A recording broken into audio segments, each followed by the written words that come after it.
In a small town, an old orphanage abandoned for decades hides dark secrets in its basement.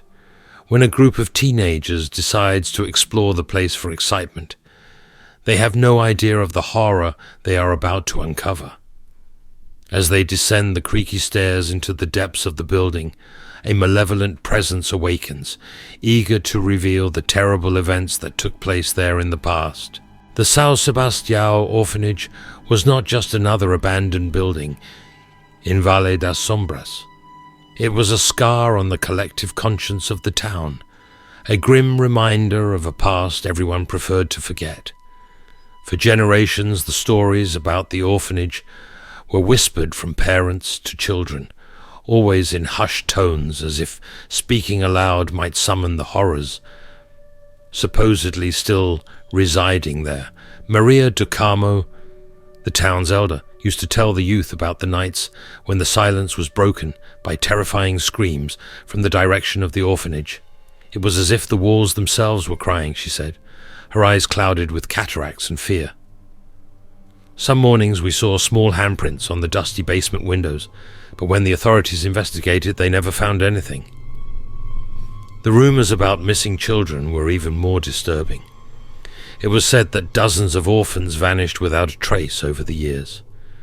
Officially, they were recorded as runaways or poorly documented adoptions, but the older residents knew there was something more sinister behind these disappearances. Joaquim, the retired postman, swore that once, while passing by the orphanage on his night route, he saw a tall, thin figure dragging a wriggling sack into the basement. It had the shape of a child, he said, his voice trembling, and the muffled crying. That crying haunts me to this day. As the years passed, the legends multiplied.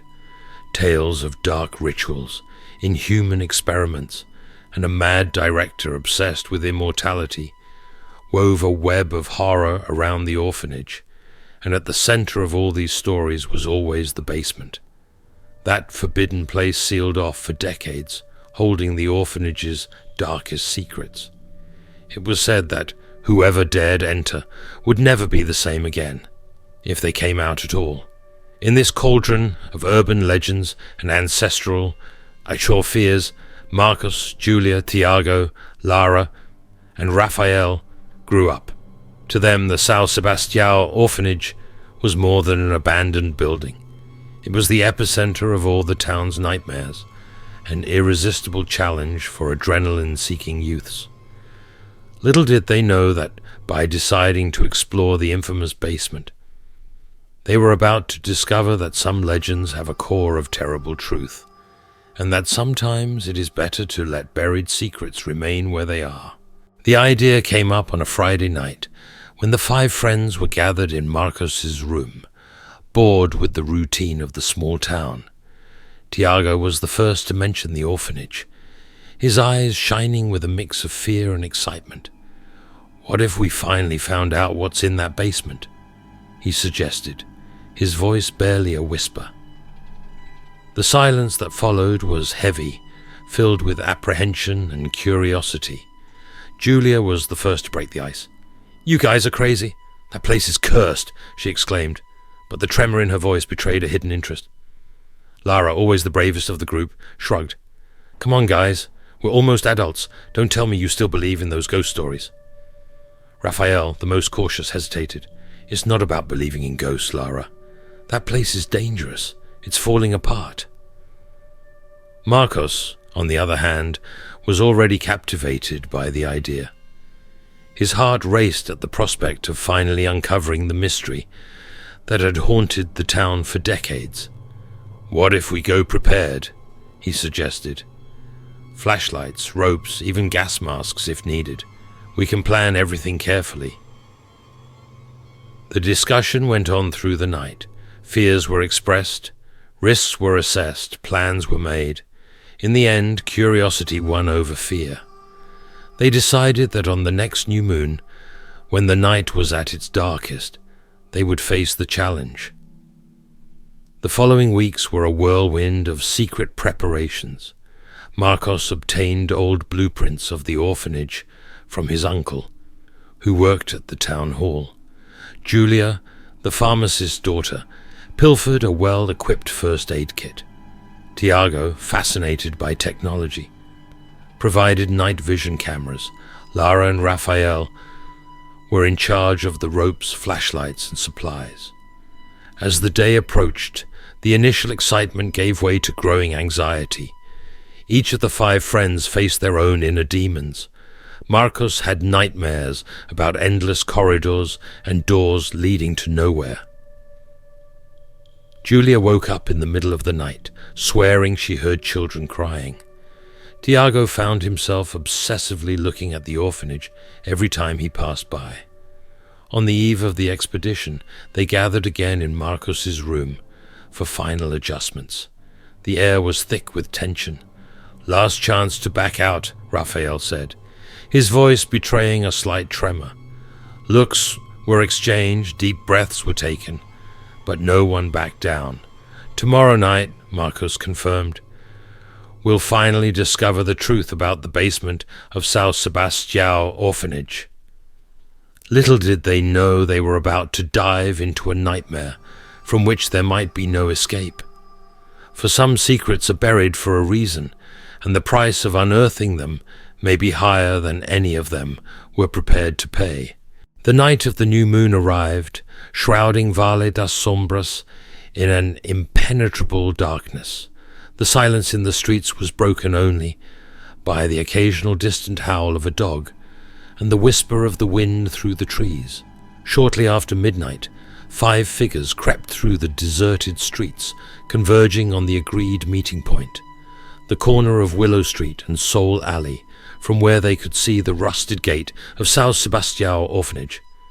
Marcos was the first to arrive, his heart pounding in his chest. Soon the others joined him, each carrying a backpack full of gear. No one spoke for a few moments, all absorbed by the sight of the building towering before them. The once majestic orphanage now loomed against the night sky like a rotting carcass. The broken windows looked like empty eye sockets in a giant skull, and the peeling facade resembled skin falling off exposed bones.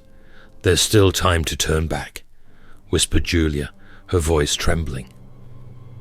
Lara shot a determined look at the group. "We've come this far. We can't give up now." With a silent nod, Marcos led the way. They approached the gate, its hinges creaking like a scream in the night as they opened it. The abandoned garden was a maze of weeds and broken statues. Tiago nearly screamed when his foot tangled in what seemed to be an old doll, its cracked porcelain face grinning macabrely at him. As they neared the main entrance, the air seemed to grow heavier, laden with the smell of mold and something else, something none of them could identify, but made their stomachs churn. Raphael tested the main door's handle, surprised to find it unlocked. "This doesn't seem right," he muttered. The door opened with a prolonged groan, revealing a hall covered in dust and cobwebs. The beam of their flashlights danced across the walls, revealing peeling wallpaper and old portraits of children with empty stares. It was then that they heard it, a sound so soft they initially thought it was just the wind. But as they advanced down the corridor towards the basement stairs, the sound became clearer. It was crying, the muffled crying of a child. Marcos felt a chill run down his spine. You guys hear that?" The others nodded, pale and trembling. "It must be the wind." Lara tried to rationalize, but her voice lacked conviction. Tiago pointed his flashlight to a dark corner. For a moment they all swore. They saw a small figure moving in the shadows, disappearing as quickly as it appeared. The air grew suddenly cold, and a sense of dread fell over the group. They had entered the orphanage seeking answers, but now they realized they might not be prepared for what they would find. Ahead of them, the door to the basement awaited, its dark wood marked by deep scratches. Whatever lay down there was about to be revealed, and there was no turning back. The group huddled in front of the basement door, hesitating. The childlike crying had stopped, leaving an oppressive silence in its wake. Marcos extended a trembling hand to the handle, feeling the cold metal against his skin. "Ready?" he asked, his voice barely audible. The others nodded silently, their faces pale in the dim flashlight beams. With a chilling creak, the door opened, revealing a darkness so dense it seemed to swallow the light from their flashlights. The first steps of the staircase creaked under their feet, echoing off the damp walls. The air grew colder and heavier with each step, filled with a pungent odor that made their eyes water. "What's that smell?" whispered Julia, covering her nose with her sleeve. No one answered. They were too focused on not slipping on the slimy, viscous substance covering the steps. When they reached the bottom of the stairs, their flashlights revealed a long, narrow corridor. The once white walls were stained a reddish brown that looked disturbingly like dried blood. Tiago turned on his night vision camera, and what he saw nearly made him faint. "Guys," he stammered, there are handprints on the walls. Small handprints, children's handprints." A collective shiver ran through the group. Lara, trying to maintain composure, pointed to a door at the end of the corridor. "It must be there. Let's get this over with." As they advanced, the air grew denser, almost tangible. Raphael tripped over something, and when he lowered his flashlight to see, let out a muffled scream. On the ground, partially buried in dirt, was a small child's shoe, worn and stained. Suddenly, a metallic sound echoed down the corridor, freezing everyone in place. It seemed to come from behind the door at the end of the hallway. "It must be just the old plumbing," muttered Marcos, though even he didn't believe it.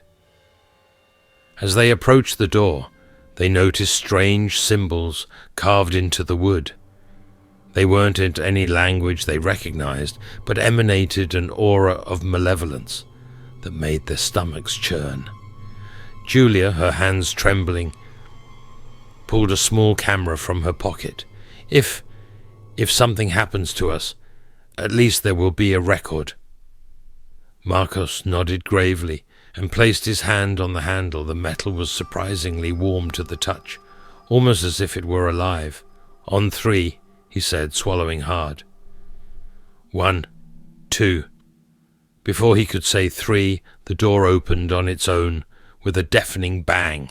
A blast of fetid air hit them, bringing with it the sound of distorted children's laughter and a high-pitched scream that seemed to pierce their souls.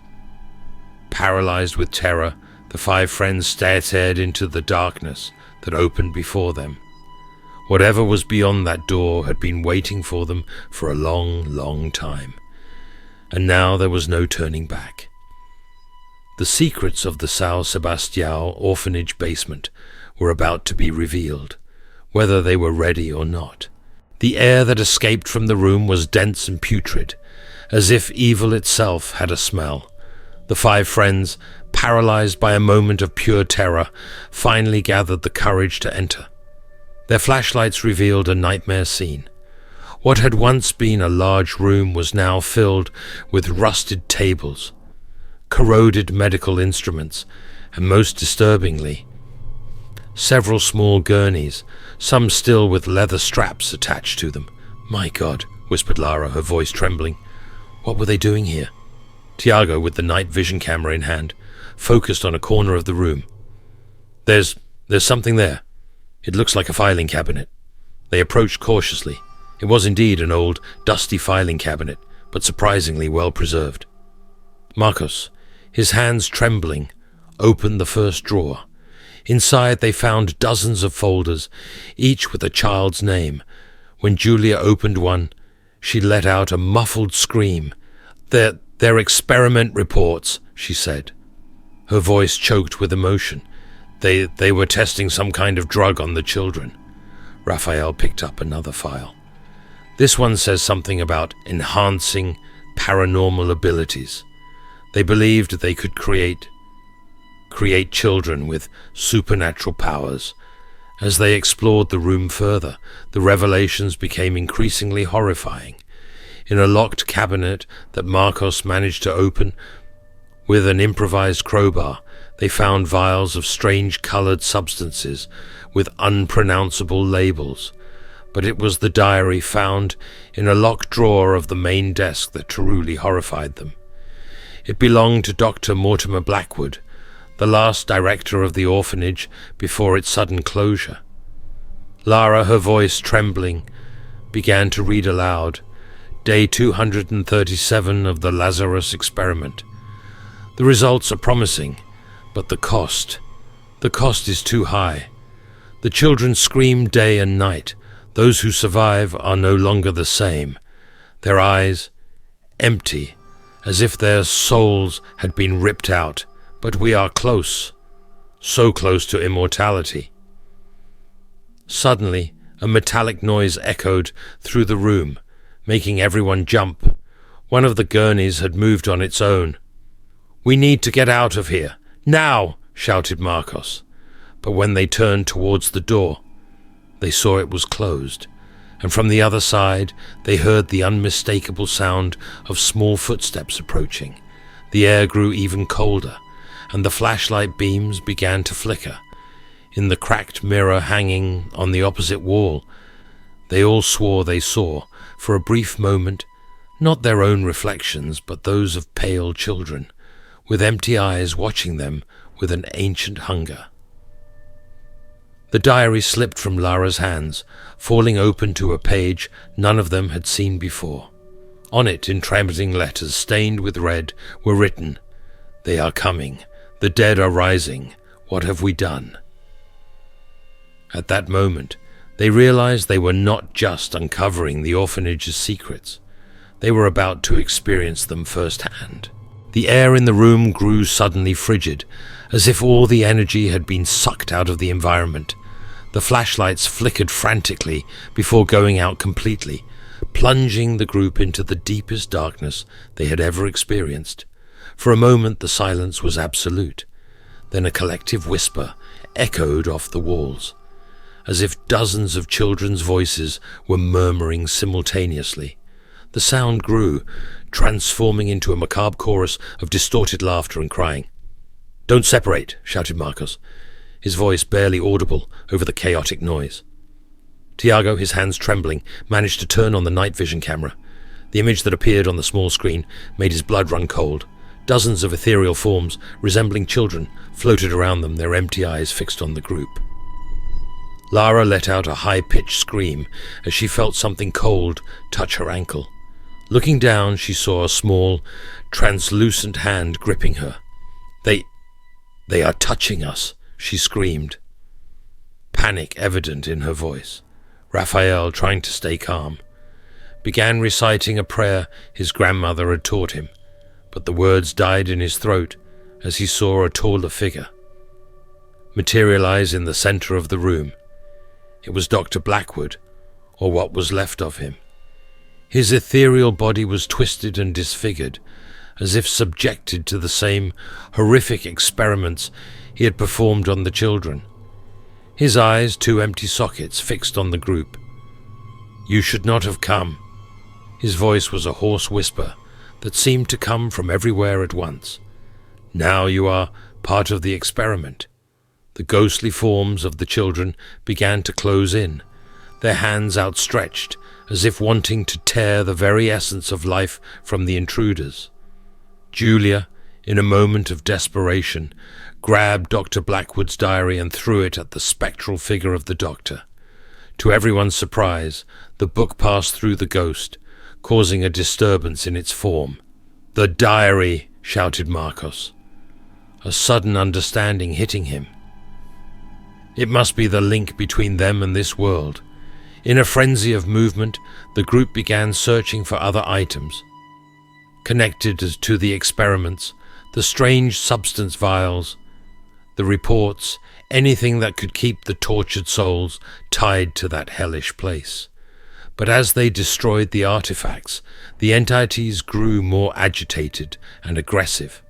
the air filled with static electricity, and objects began flying around the room, thrown by invisible hands.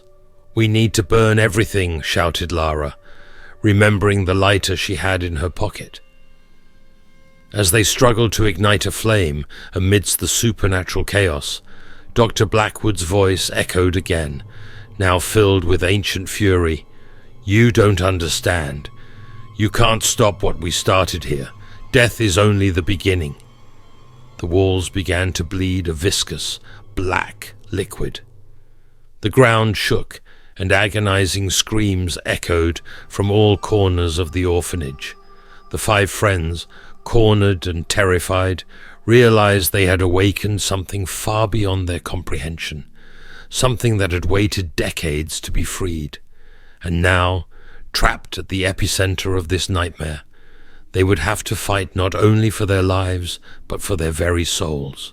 The supernatural chaos engulfing the orphanage's basement reached unimaginable proportions. The walls pulsated as if alive. The black liquid oozing from them formed pools on the floor that bubbled with malevolent energy. Marcos, his face covered in sweat and soot, shouted over the tumult, "We have to destroy everything. It's our only chance." Lara, with trembling hands, finally managed to light the lighter. The small flame flickered weakly, a fragile light against the oppressive darkness. "Here!" shouted Julia, throwing a pile of reports on the floor.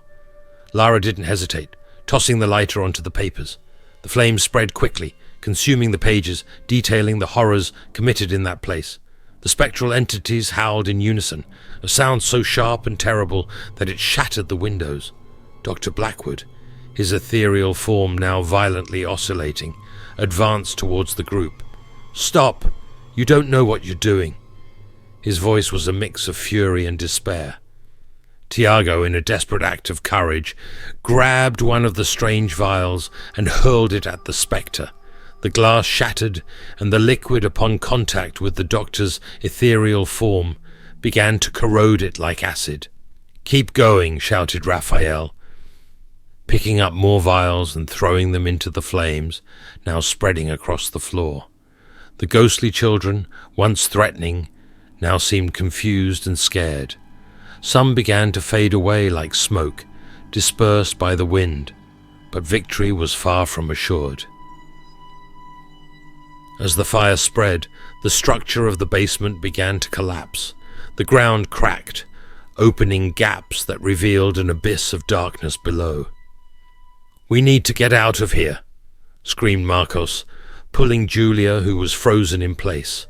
The group ran towards the stairs, dodging falling debris and spectral hands, still trying to grab them. The orphanage was dying, and it wanted to take them along. As they stumbled up the stairs, the basement behind them, collapsing in a shower of sparks and flames, they finally burst out into the cold night air, gasping and covered in soot. The fire, now visible through the first-floor windows, was consuming decades of secrets and horrors. Standing on the street, watching the hellish blaze, the 5 friends could barely believe what they had experienced. The São Sebastião orphanage, for so long a monument to evil and suffering, was finally being purified by fire. But as the sound of fire truck sirens began to wail in the distance, a question hung in the air. Had they truly ended the horrors of the orphanage, or merely unleashed something even worse into the world? The weeks following that fateful night at the São Sebastião orphanage were a blur of police interrogations, sensationalist headlines, and recurring nightmares for the 5 friends. The fire had consumed much of the building, taking with it many of the physical evidences of the horrors they had witnessed, but the nightmare was far from over. A month after the incident, Marcos received an anonymous letter. The yellowed envelope, smelling of mold, contained only a piece of paper with an address and the words, "The truth you seek is here." Reluctantly, but driven by an almost obsessive need for answers, the 5 friends reunited. The address led them to an old house on the outskirts of town, owned by an elderly lady named Edith Blackwood. "Blackwood," whispered Julia, fear evident in her voice, like the doctor. Edith greeted them with a tired look, as if she had been waiting decades for this moment. "You are the young ones who set fire to the orphanage," she said. It wasn't a question. In the dusty living room, surrounded by old photographs and the ticking of a century-old clock, Edith began to reveal the true story of São Sebastião Orphanage. "My brother Mortimer wasn't a monster. At first," she began, her voice trembling, "he was a brilliant scientist obsessed with uncovering the mysteries of death and the afterlife." Edith then showed them a different diary, older than the one they had found in the basement. In it, Mortimer Blackwood detailed his discovery, a location in Valle das Sombras, where the veil between the worlds of the living and the dead was incredibly thin. "I tried to stop him," Edith continued, tears welling up in her eyes. "But he was convinced he could control it, that he could achieve immortality." The 5 friends listened in stunned silence as Edith recounted the experiments, the suffering and the ultimate failure that led to the orphanage's closure. "But his work didn't die with him," she concluded, her voice barely above a whisper. "That place, it still holds the echoes of his madness. And now that you've disturbed it, I'm afraid it's far from over." The realization of the true extent of the horrors they had uncovered hit them like a tidal wave. The orphanage was more than a haunted building. It was a portal to something far darker and more dangerous. As they left Edith's house, the weight of their actions and the knowledge of the true nature of the orphanage's secrets settled heavily on their shoulders. They had survived the nightmarish encounter, but the scars would remain forever, and so would the knowledge that some doors, once opened, can never be closed. The air in Edith's basement grew heavy with a sinister energy, making the hairs on the backs of their necks stand up. Shadows on the walls twisted grotesquely. "We have to get out now," shouted Marcos, grabbing Julia's arm. The group rushed upstairs, dragging Edith along. Behind them, they heard something materializing, something big, ancient, and hungry. Reaching the living room, they saw with horror that the photos on the walls now showed distorted faces, black eyes staring at them with ancient hunger. "To the car!" Tiago yelled, tossing the keys to Raphael. They bolted out of Edith's house, the night sky suddenly covered in swirling dark clouds. The wind howled through the trees, and in the distance they heard what sounded like the distorted cries of children. Raphael started the car with trembling hands as the others piled in. Edith, pale and shaking, whispered, "It's too late. They're coming." The car screeched away, leaving Edith's house behind, but darkness seemed to chase them, swallowing the streetlights as they passed. "Where are we going?" Lara asked nervously, glancing at the rear-view mirror. "Anywhere, as far away as possible," Marcos replied, his voice trembling. As they drove further from Valle das Sombras, it became clear that escaping might not be an option. The car radio crackled with static, occasionally picking up alarming news fragments. Unexplained phenomena reported in several cities. Sudden increase in disappearances. Authorities urged calm while investigating. Tears welled up in Julia's eyes as she turned to Edith. "What can we do? How do we stop this?" The elderly woman shook her head sadly. "My brother's work. He opened doors that should have stayed closed. Now the veil between worlds is torn, and what was on the other side is breaking through." The group exchanged horrified looks. They had gone to St. Sebastian's orphanage seeking thrills, looking for answers to urban legends. Now they were at the center of a nightmare, threatening not just their town, but possibly the entire world. Days passed, and the news grew darker. Reports of apparitions, possessions, and unexplainable phenomena spread like wildfire. Panic began to set in across major cities. The 5 friends, along with Edith, hid in a remote cabin, desperately trying to find a solution. They studied Mortimer's journals, researched ancient occult texts, and searched for any clues that could help them reverse what they had started. But each day brought new horrors. The sky grew darker, the nights longer, and in their dreams the voices of the orphanage children echoed, sometimes begging for help, other times laughing maniacally. On one particularly dark night, as the wind howled outside and shadows danced on the cabin walls, Marcos looked at his friends, the weight of guilt and responsibility clear in his eyes. "We started this," he said, his voice low but determined. "Now we have to find a way to end it." The others nodded solemnly. They knew the journey ahead would be dangerous, possibly fatal, but they also knew they were the only ones who could fix what they had broken. As they prepared for the battle to come, one thing became clear. The secrets of St. Sebastian's orphanage were just the beginning. The real horror was only starting, and the fate of the world now rested in the hands of 5 young people who dared to disturb the sleep of the dead. And so, with the weight of the world on their shoulders and the echoes of children's laughter haunting their nightmares, they set out to face the consequences of their curiosity, consequences that could very well mean the end of everything they knew. The charred ruins of St. Sebastian's orphanage became a grim monument in the heart of Valle das Sombras. Yellow police tape surrounded the perimeter, but curious onlookers were still drawn to it by an inexplicable force.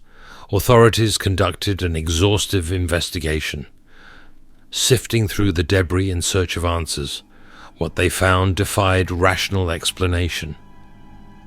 Child bones with marks from unregistered surgical procedures, medical instruments from a long-forgotten era. Most disturbingly, partially burned diaries and reports detailing experiments that violated the laws of nature and ethics. Valle das Sombras was never the same. Residents whispered about strange lights seen at night, the cries of children echoing through empty streets, and shadows moving in unnatural ways. Marcos, Julia, Tiago, Lara, and Rafael became controversial figures. To some, they were heroes who exposed a terrible truth. To others, fools who unleashed an ancient evil. They carried the burden of their knowledge, unable to fully share the truth, fearing they'd be labeled insane. In her final days, Edith Blackwood worked tirelessly to decipher her brother's writings. Before passing away, she entrusted the 5 friends with a final journal containing clues on how to possibly reverse what had been unleashed. The academic world was shaken by the discoveries.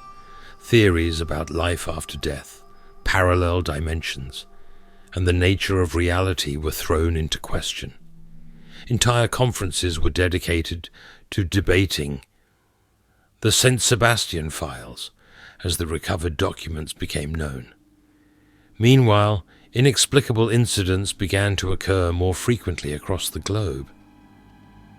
A village in rural Romania reported seeing children playing in an abandoned playground at midnight. In Tokyo, psychiatric hospital patients claimed, in unison, to hear children's voices calling from the walls. A small town in the Arizona desert was completely evacuated after reports of shadows devouring people.